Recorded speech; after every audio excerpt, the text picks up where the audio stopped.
pirámide, digamos así, del 4% en el mundo, el IOR procura que las ganancias que generen este dinero cuidado esté por encima del 4% para mantenerse por encima de la inflación, y así el dinero de los católicos valga. Y cuando llegue a Tierra Santa, cuando llegue a los misioneros en el fin del mundo, cuando llegue para mantener las vocaciones en los seminarios, ese dinero no se haya pulverizado por consecuencia de los cambios económicos del mundo. Eso es lo que hace el IOR. Y ese dinero es administrado transparentemente, se presentan informes constantemente y en consecuencia es imposible decir que ahí hay malos manejos.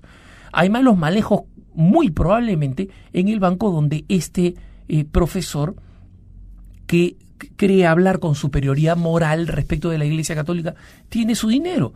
Pero es muy fácil, puede ser un académico protegido por una institución educativa con un sueldito bien recibido, ¿no? Y echar el dedo y señalar a otra institución. Respecto del segundo argumento de que él sabía que ya estaba fijo que el Papa Benedicto XVI iba a ser elegido, bueno, él debe ser un genio y tener una bola de cristal, pero me gustaría saber si es que este profesor pronosticó antes de la elección de Benedicto XVI que el cardenal Ratzinger iba a ser elegido Papa, porque si es que no lo hizo, entonces no tiene autoridad moral para decir que ya se sabía, porque justamente todos los medios de información, los sectores en la Iglesia Católica y fuera de ella reaccionaron con sorpresa absoluta, porque justamente uno de los menos esperados para ser elegido Papa era Benedicto XVI, era el cardenal Ratzinger, por la pésima prensa que se le había hecho, ¿no? El perro guardián de la fe, el cardenal Tanker, el Panzer cardenal, la pésima prensa que se le había hecho. Así que cuando uno viene a decir a posteriori, después de los hechos, sí, todo el mundo sabía, ahí simplemente vale la pena hacerle una serie de preguntas. Y aquí entro al tema que verdaderamente me parece fundamental. Los católicos hemos desarrollado un complejo de inferioridad que es inaceptable. Nosotros los católicos no tenemos por qué tener el complejo de inferioridad, y ese complejo de inferioridad se combate combatiéndolo, es decir, con coraje y con energía, ¿no? Una persona que está en medio de la calle y porque las personas son distintas que él, porque va a una ciudad donde todo el mundo es más alto, por ejemplo, la única manera como combate su complejo de inferioridad es que se imponga sobre ese complejo y actúe con normalidad y con suficiente aplomo, no con soberbia, no con prepotencia, simplemente con aplomo, ¿no? Y hay que recordar un tema fundamental.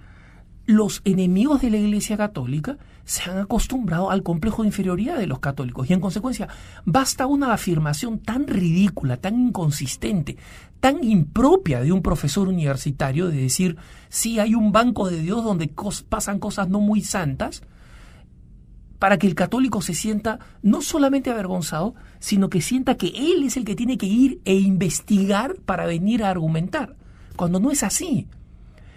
La responsabilidad de presentar pruebas está del lado del que acusa.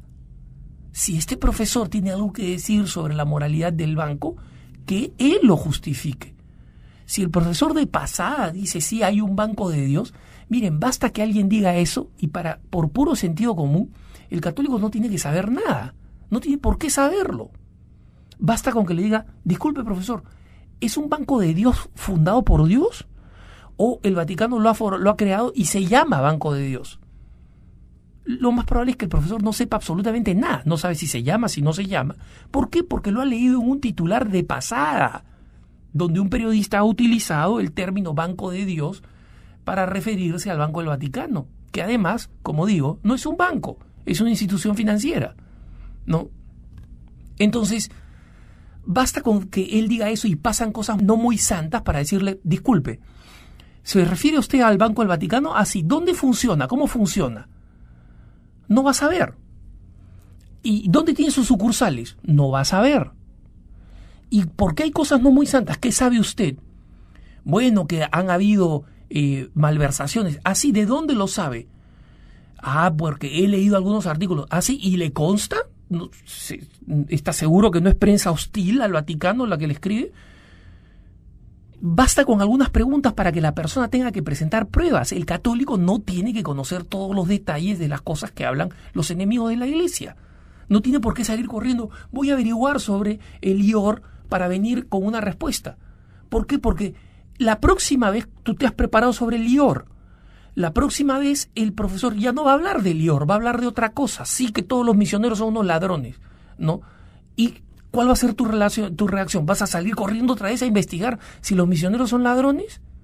Y así los católicos vivimos avergonzados tratando de conseguir pruebas, incluso como si las pruebas las necesitáramos para nosotros mismos, porque dejamos de creer o nuestra fe se debilita porque un sujeto así hace este comentario a la pasada.